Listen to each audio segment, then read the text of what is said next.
ओम शांति। आज 22 तारीख की मुरली है। मीठे प्यारे प्राणेश्वर प्रिय पिता कहते हैं, मीठे बच्चे, बाप स्वर्ग का फाउंडेशन लगा रहे हैं। तुम बच्चे मददगार बन अपना हिस्सा जमा कर लो। ईश्वरीय मत पर चलकर श्रेष्ठ प्रारब्ध बनाओ। प्रश्न है, बाप दादा को किन बच्चों की सदा तलाश रहती है? उत्तर है, जो बहुत बहुत मीठे शीतल स्वभाव वाले सर्विसेबल बच्चे हैं, ऐसे बच्चों की बाप को तलाश रहती है। सर्विसेबल बच्चे ही बाप का नाम बाला करेंगे। जितना बाप का मददगार बनते हैं, आज्ञाकारी वफादार हैं, उतना वह वर्षे के हकदार बनते हैं। गीत है ओम नमो शिवाय। ओम शांति। ओम शांति का अर्थ बताया बाप ने। जब बाबा कहा जाता है तो उसका नाम जरूर चाहिए, साकार हो व निराकार हो, नाम जरूर चाहिए। और जो आत्माएं हैं उन पर कभी नाम नहीं पड़ता है। आत्मा जब जीव आत्मा बनती है, शरीर पर नाम पड़ता है। अर्थात जब आत्मा शरीर से हटके है तो उसका नाम नहीं होता है। जब शरीर पर आती है, जन्म लेती है, शरीर लेती है, तब उस आत्मा को शरीर सहित नाम लेकर बुलाया जाता है। तो शरीर पर पड़ता है नाम। तो बाबा ने बताया कि आकारी शरीर का नाम हमेशा शरीर पर पड़ता है। तो कहते हैं बाबा कि जैसे ब्रह्मा देवताए नमः है, कहते हैं ना, विष्णु को भी देवता कहते हैं क्योंकि आकारी है। तो आकारी शरीर का नाम पड़ा, तो नाम हमेशा शरीर पर पड़ता है। सिर्फ एक निराकार परमपिता परमात्मा है जिसका नाम शिव है। एक ही आत्मा का नाम है, बाकी बदलता तो नहीं है। शिव का नाम क्या है? एक ही आत्मा का नाम है, बाकी देह पर नाम पड़ता है। जो शिव है उनका ही केवल आत्मा का नाम पड़ता है, बाकी तो सबका देह का नाम पड़ता है। शिव बाबा का देह नहीं है तो केवल आत्मा को शिव कहा जाता है। शिव अर्थात ज्योति बिंदु। कभी नाम परमात्मा का बदलता नहीं, एक ही चलता रहता है। इससे सिद्ध होता है कभी जन्म मरण में नहीं आते हैं, क्योंकि उनकी आत्मा का ही नाम शिव है। अगर खुद जन्म मरण में आवे तो औरों को जन्म मरण से छुड़ा ना सके। बाबा ने कहा, अगर मैं भी जन्म मरण में आता तो मैं किसी को कैसे छुड़ा पाता जन्म मरण से। अमर लोक में कभी जन्म मरण नहीं कहा जाता है। वहाँ तो बड़ी सहज रीति से एक शरीर छोड़ दूसरा लेते हैं। मरना तो यहाँ होता है। सत्युग में ऐसे नहीं कहेंगे कि यह फलाना मर गया। मरना शब्द दुख का कहा जाता है ना, दुख में माना जाता है। वहाँ तो पुराना शरीर छोड़कर दूसरा बदलना होता है। तो फिर किशोरावस्था का शरीर ले लेते हैं, माना छोटे से बच्चे का शरीर लेकर के फिर उस शरीर से फिर बढ़ते जाते हैं। तो बाबा कहते हैं तो उस वक्त खुशी भी मनाते हैं। पुरानी दुनिया देखो, कितने पुरानी दुनिया में मनुष्य हैं। यहाँ सब जो दिखते हैं वो सब खत्म होने वाले हैं। दिखाते हैं ना, यादव और कौरव थे लड़ाई में, वह खत्म हो गए। तो क्या पांडव को रंज हुआ होगा, दुख हुआ होगा? नहीं, पांडव का तो राज्य स्थापन हुआ। इस समय तुम हो ब्रह्मा वंशी ब्राह्मण, ब्रह्मा कुमार और कुमारियाँ। तो ब्रह्मा को इतने बच्चे हैं तो जरूर प्रजापिता ठहराना। ब्रह्मा विष्णु शंकर का बाप है शिव, उनको ही भगवान कहा जाता है। इस समय तुम जानते हो कि हम ईश्वरीय कुल के, हम बाबा के साथ साथ बाबा के घर निर्वाण धाम में जाने वाले हैं। बाबा आया हुआ है, उनको साजन भी कहा जाता है, परंतु एक्यूरेट वह बाप है, क्योंकि वर्षा सजनियों को नहीं मिलता है, वर्षा फिर बच्चे को मिलता है। तो बाप कहना राइट है। बाप को भूल जाने से ही तो मनुष्य नास्तिक बने। कृष्ण के चरित्र गाए जाते हैं, परंतु कृष्ण का चरित्र तो कोई है ही नहीं। भागवत में कृष्ण के चरित्र हैं, लेकिन चरित्र होना चाहिए शिव बाबा का। वह भी बाप टीचर सदगुरु है, इसमें चरित्र की क्या बात है। कृष्ण के भी चरित्र नहीं है, वह भी बच्चा है। जैसे छोटे बच्चे होते हैं ना, बच्चे हमेशा चंचल होते हैं तो सभी को प्यारे लगते हैं। कृष्ण के लिए जो दिखाते हैं मटकी फोड़ी ऐसा कुछ भी है नहीं, शिव बाबा का क्या चरित्र है वह तो तुम देखते हो, पढ़ाकर फिर पतित से पावन बनाते। कहता हूँ ना, भक्ति मार्ग में तो मैं तुम्हारी भावना पूरी करता हूँ। यहाँ तो देखो, मैं पढ़ाने आता हूँ और मैं पढ़ा रहा हूँ। इस समय जो मेरे बच्चे वही मुझे याद करते हैं और सबकी याद को भूलकर एक बाप की याद में रहने का प्रयत्न करते हैं। तो बाबा कहते हैं ऐसे नहीं कि मैं सर्वव्यापी हूँ, मुझे जो याद करते हैं मैं उनको याद करता हूँ, सो भी याद तो बच्चों को ही करेंगे। बाबा ने कहा जो मुझे याद करते हैं मैं भी उनको याद करता हूँ, सो बाबा तो बच्चों को ही याद करेंगे ना। मुख्य बात तो एक है। बहादुर तो तब कहेंगे जब कोई बड़े आदमी को समझा कर दिखाओ। सारा मदार है गीता पर। गीता निराकार परमपिता परमात्मा की गाई हुई है, ना कि मनुष्य की। भगवान को रुद्र भी कहा जाता है, कृष्ण को रुद्र नहीं कहेंगे। तो रुद्र ज्ञान यज्ञ में से ही विनाश ज्वाला निकली है। कई लोग परमात्मा को मालिक कहकर याद करते हैं, कहते हैं उस मालिक का नाम नहीं है। अच्छा भला मालिक वह कहाँ का है? क्या वह विश्व का मालिक है? सारी सृष्टि का मालिक है। परमपिता परमात्मा तो सृष्टि का मालिक नहीं बनता ना। सृष्टि का मालिक तो देवी देवता बनते हैं। परमपिता परमात्मा तो ब्रह्मांड का मालिक है। वह ब्रह्म तत्व बाप का घर तो हम बच्चों का भी घर हुआ। ब्रह्मांड है बाप का घर, जहाँ आत्माएं अंडे मिसल रहती हैं। ऐसे कोई है नहीं। फिर ब्रह्मांड से नीचे उतरते रहते हैं पाठ बजाने के लिए, हम एक दो के पिछाड़ी आते रहते हैं। झाड़ वृद्धि को पाता रहता है। बाबा भी बीज रूप है ना। फाउंडेशन देवी देवताओं का कहे व ब्राह्मणों का कहे। ब्राह्मण बीज डालते हैं, ब्राह्मण ही फिर देवता बन राज्य करते हैं। अब हमारे द्वारा शिव बाबा फाउंडेशन लगा रहे हैं। डिटीज में अर्थात स्वर्ग का फाउंडेशन लग रहा है। जितना जो मददगार बनेंगे उतना वह अपना हिस्सा लेंगे, नहीं तो सूर्यवंशी कैसे बने। अभी तुम उच्च प्रालब्ध बना रहे हो। हर एक मनुष्य पुरुषार्थ से प्रालब्ध बनाते रहते। प्रालब्ध बनाने के लिए अच्छा काम किया जाता है। दान पुण्य करना, धर्मशाला आदि बनाना, यह सब ईश्वर अर्थ ही करते हैं, क्योंकि उनका फल देने वाला वह है। तुम अब श्रीमत पर पुरुषार्थ कर रहे हो, बाकी सारी दुनिया मनुष्य मत पर पुरुषार्थ कर रही है, सो भी आसुरी मत पर। ईश्वरीय मत के बाद है देवी मत, फिर हो जाता है आसुरी मत। अब तुम बच्चों को ईश्वरीय मत मिलती है। बाबा मम्मा भी उनकी मत से श्रेष्ठ बनते हैं। कोई मनुष्य देवताएं जैसे श्रेष्ठ हो नहीं सकते हैं। देवताओं को श्रेष्ठ बनाने वाला कौन? यहाँ तो कोई श्रेष्ठ है नहीं। श्री श्री है ही एक, वही सबसे उच्चते उच्च बाप टीचर सदगुरु, वही फिर श्री लक्ष्मी नारायण बनते हैं।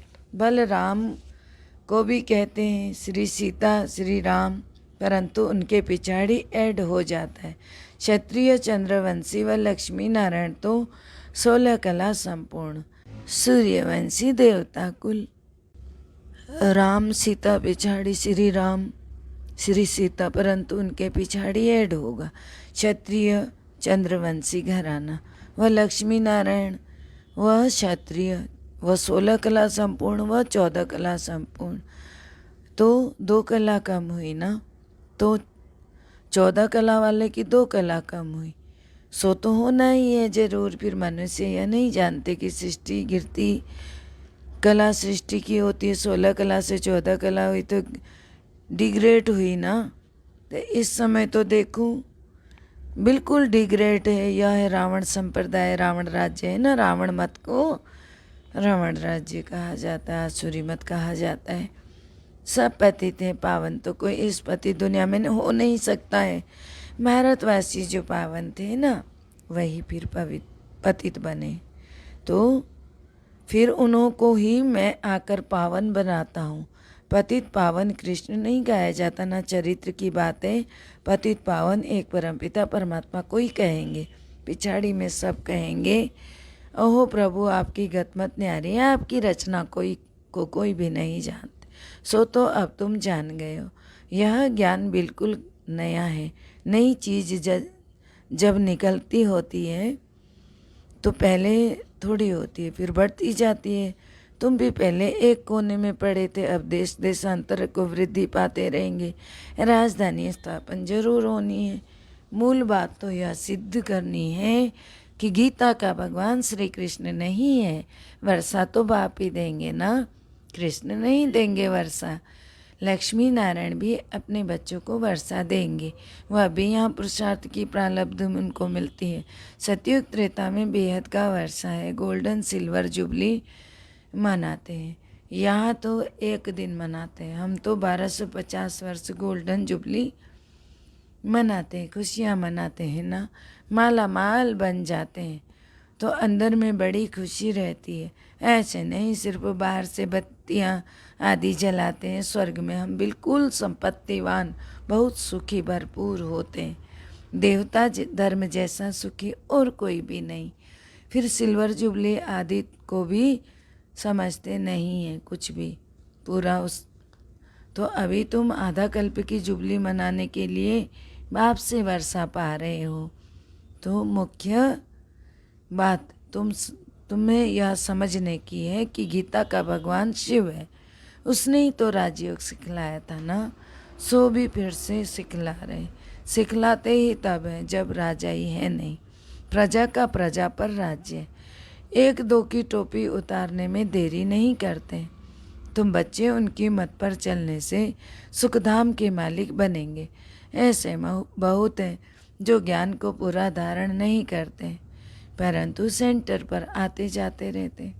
अंदर दिल बित बित करती रहती है, एक बच्चा पैदा कर दें। हम तो बाबा के कैसे जुड़ गए, बच्चा पैदा कर लेते तो ऐसा बित बित होता रहता है किसी को। माया की टेम्पटेशन होती रहती है, शादी करके एक बच्चा का सुख ले लें। अरे गारंटी थोड़ी है बच्चा सुख ही देगा। 2-4 वर्ष बाद बच्चा मर जाए तो और ही दुखी हो पड़ेंगे। आज साधमाना करते हैं, कल चिता पर चढ़ते हैं तो रोना पीटना पड़ता है। यह है ही दुख धाम। देखो खाना भी कैसा खाते हैं। तो बाप समझाते हैं, बच्चे ऐसी आशाएं नहीं रखो, माया बड़ी तूफान में ले आएगी, झट विकार में गिरा देगी, फिर आने में भी लज्जा आएगी। सब कहेंगे कुल को कलंकित किया है तो वर्षा क्या लेंगे।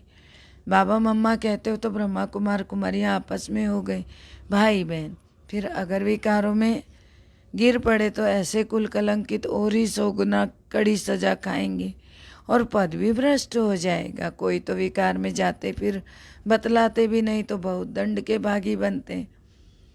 धर्मराज बाबा तो किसी को छोड़ते नहीं है, जब धर्मराज रूप में होते हैं तो किसी को भी नहीं छोड़ते बाबा।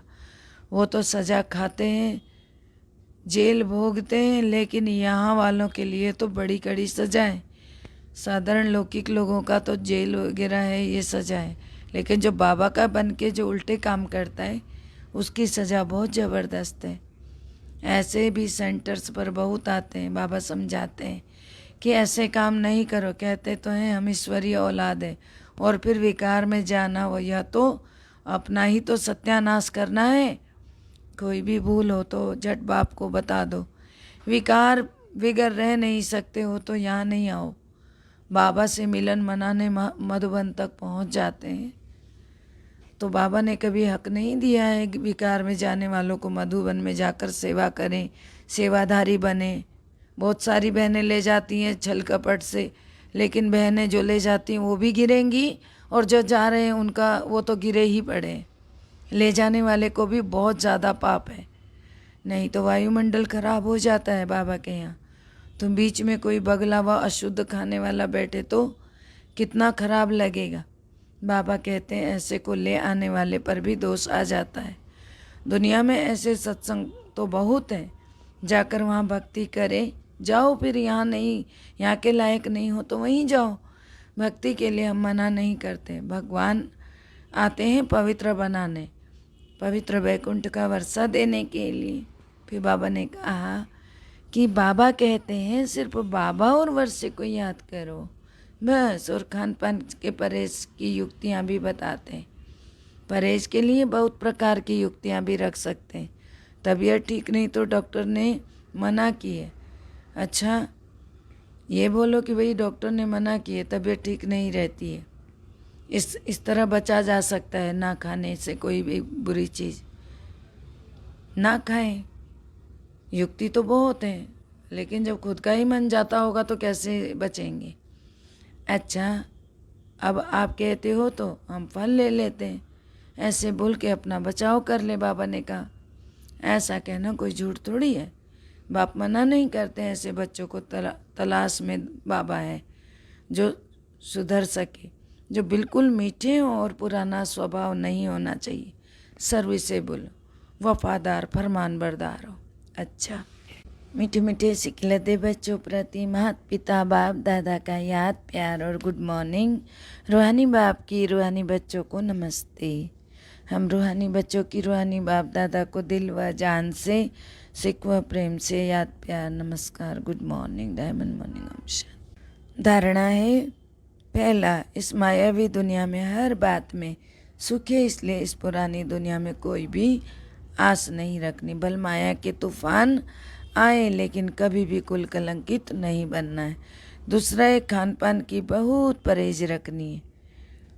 पार्टी आदि में जाते हुए बहुत युक्ति से चलना है। मीठे प्यारे बाबा का वरदान है, बुराई में भी बुराई को ना देख, अच्छाई का पाठ पढ़ने वाले अनुभवी मूर्त भावा। बुराई में भी बुराई को ना देख, अच्छाई का पाठ पढ़ने वाले अनुभवी मूर्त भावा। अर्थ है सारी बात बुरी हो लेकिन उसमें एक दो अच्छाई जरूर होती है। पाठ पढ़ाने की अच्छाई तो हर बात में समाई हुई है, क्योंकि हर बात अनुभवी बनाने के निमित्त बनती है। धीरज का पाठ पढ़ा देती है। दूसरा आवेश कर रहा है और आप उस समय धीरज व सहनशीलता का पाठ पढ़ रहे हो, इसीलिए कहते हैं जो हो रहा है वह अच्छा, जो होना है वह अच्छा और भी ज़्यादा अच्छा। अच्छाई उठाने की सिर्फ बुद्धि चाहिए। बुराई को ना देख, अच्छाई उठा लो तो नंबर 1 बन जाएगी। स्लोगन है सदा प्रसन्नचित रहना है तो साइलेंस की शक्ति से बुराई को अच्छाई में परिवर्तन करो। ओम शांति। सबका भला हो, सब सुख पाए, सब परमात्मा से जुड़ जाए, अंत समय में अपना जीवन सभी सफल बनाए, मुक्ति जीवन मुक्ति को पाए, सबकी शुभ भावना मनोकामना पूर्ण हो जाए। ओम शांति।